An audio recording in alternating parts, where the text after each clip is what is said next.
Hello everyone, in this video we will compare Fedora 43 and Fedora Silverblue. Fedora 43 and Fedora Silverblue are both part of the Fedora family, but they are designed for different types of users and workflows. Fedora 43 is the traditional version of Fedora. It uses a standard package-based system where you install software using DNF. This version is flexible and great for users who want full control of their system.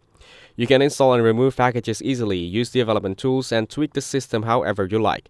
It's a good choice for daily use, coding, and general work. It's stable, up-to-date, and uses the GNOME desktop by default. Fedora Silverblue is a different kind of Fedora.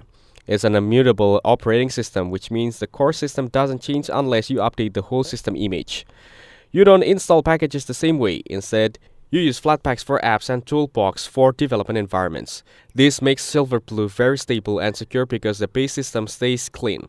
It's perfect for people who want a system that doesn't break easily or who work with containers and Flatpaks often. Fedora 43 is better for users who want a regular Linux desktop experience where they can install packages and customize everything.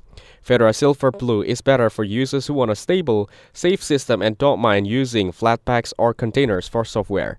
If you're a developer or everyday users who want flexibility, Fedora 43 is a strong choice. If you want a modern and stable OS that avoids system clutter or errors, the Silverblue may suit you better. Thanks for watching. Make sure to like and subscribe for more content like this.